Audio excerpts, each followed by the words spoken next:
So, capacitor niya, ito yung maangas. Yung capacitor nito ay natin ng flashlight. Yan. Ito yung capacitor niya, oh. Broadway, 100 volts na 22,000 microfarad. Angas, di ba? Yung taba.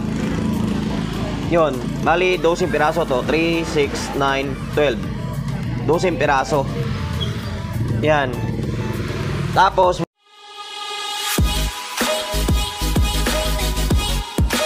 welcome to my 7:07 na ng gabi. Ito, malat pa rin tayo. Bawi na sana ako, nagliligpit na ako rito. Aso naalala ko, wala pala akong pang content ngayong araw eh. Masisira yung daily vlog natin. Ngayon, ito, magpiplex lang muna tayo ng gawa natin kasi wala tayong kuha ngayon, wala tayong sound check. Hindi pa pwede. Takon ako eh. Nasa mga video ako kanina, gawa ko ng mga TV kanina. Kaya wala mo ng sound check sa audio. Ito, magpiplex lang muna tayo ng gawa natin. Ito, DIY ito. Medyo matagal na to dito sa my shop ko. Natagalan. Dahil sa puro singit-singit na gawa. Ayan. Kahit masakit yung lalamunan ko, tinitiis ko mag-vlog. Para kahit papano eh, meron lang ako may co-content. Ito, CE60 na amplifier. Pero DIY ito.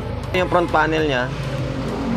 Yung casing nito guys, nabibili ito sa may line yata to, nabili na may-ari. May-ari bumili nito eh.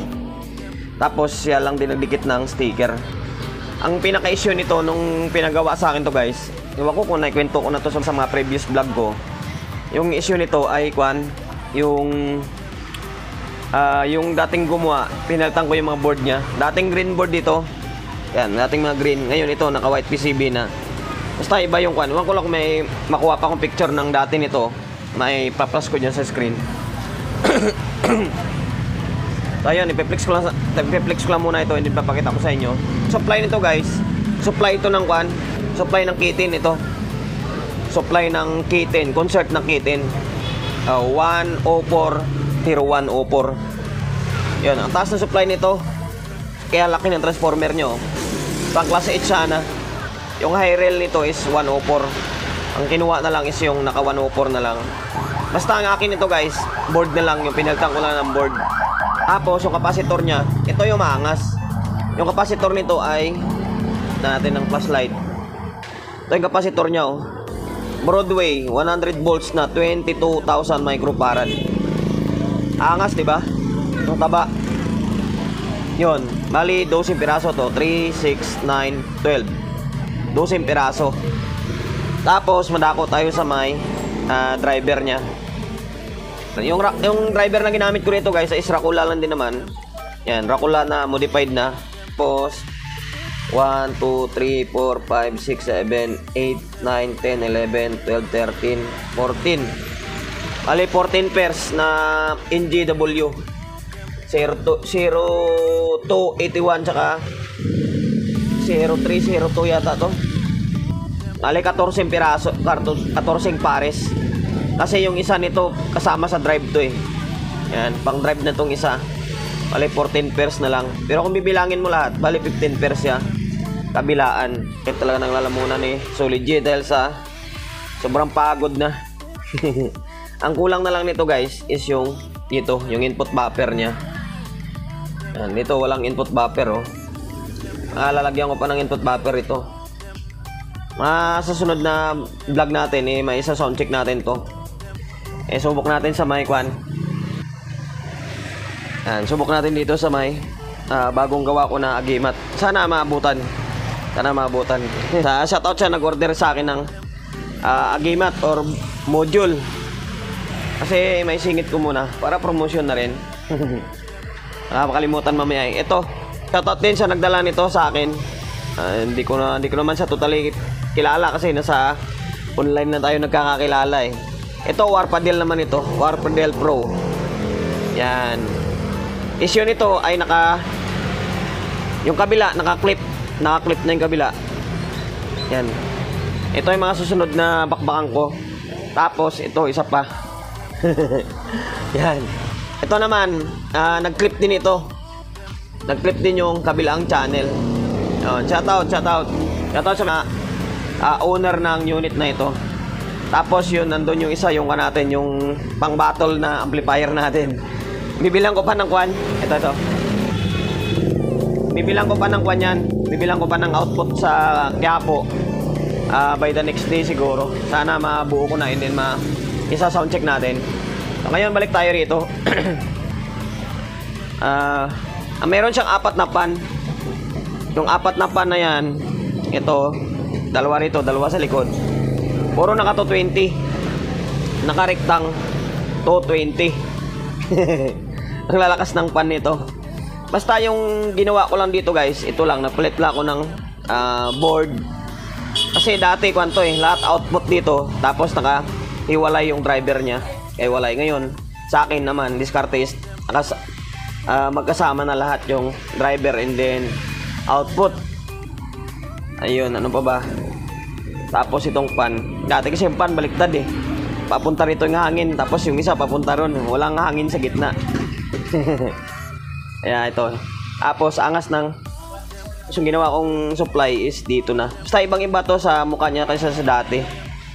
Yan, itong supply na to dito, abang to para sa may kwan. Abang para sa may dito sa input buffer kung sakaling magawa ko ng input buffer. Tapos maisingit ko lang din. Pag ako nag-DIY or gumagawa ng amplifier, always talaga lagi may fuse. Yan may fuse yan dyan. Yan, may fuse yan dyan, di ba? And then, naglalagay pa ako ng fuse dito. Kabilaan yan. May fuse yan, dalawa.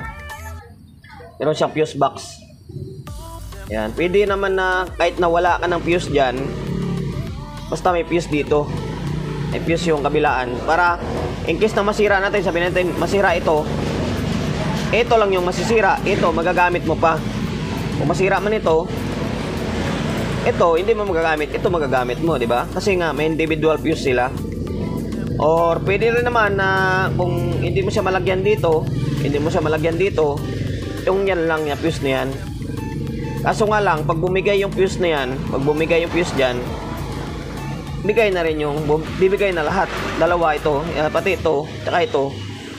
Sorry, hindi nagagana yan kasi bumigay na yung fuse mo. Yan lang naman, bigay idea lang naman yan sa mga kapwa ko tech na nagsisimula pa lang tulad ko. So, yun lang. Comment na lang kayo dyan sa may comment section kung ano yung masasabi nyo sa may gawa ko. Open ako kung magsalita man kayo ng negative dyan o maganda, okay lang. Or meron kayong sa tingin nyo may kulang pa, ano pa yung i-improve ko, mas okay para, di ba, para kahit papaano ma-adjust ko or ipapaganda ko yung gawa ko pa. So yun lang, hanggang dito na lang yung video natin tungkol dito sa CA60 ko, no. CA60 yung casing, no. Ayun, dinikit dyan. Tsaka ito pala, may dadagdag ko. Hindi ko na binago yung ilaw dito. Kinamad na ako nagbaklas kasi naka-mounting na dun sa may board. Medyo mahirap siya isintro. Yung active niya kulay dilaw. Protect niya tama naman kulay pula. Yung signal niya naging blue. Then yung clip niya nagiging green. Ako kasi pag gumagawa naman ako or nagdi-DIY rin ako, kadalasan yung active ko blue. Blue lover ako Protect ko is pula. Yung signal ko, ginagawa ko dyan, green. Tapos yung dilaw is clip. Pero yan, dyan na yan Okay lang din naman. Medyo aninibago ka lang. Ayun lang. Hanggang dito na lang yung vlog natin tungkol dito. Diba? Walang kwenta, diba? Kahit masakit na lang muna natin, tumatawa tayo para pantanggal stress. So yun lang, hanggang dito na lang guys. Sa mga gusto magpa-prepare along sa Oyo, Quezon City, number 41, Don Julio Gregorio Street, sa Oyo Road, sa Oyo City. Media pages natin, sa mga hindi pa nakapag-follow, paki-follow. And then syempre, paki-share ng mga walang kwentang video natin. YouTube channel, sa mga hindi pa nakapag-subscribe, paki-subscribe, like, share. And then syempre, pakit ng bell button sa gilid para updated tayo sa mga susunod na video natin. Ingat, God bless, and then peace sa atin lahat.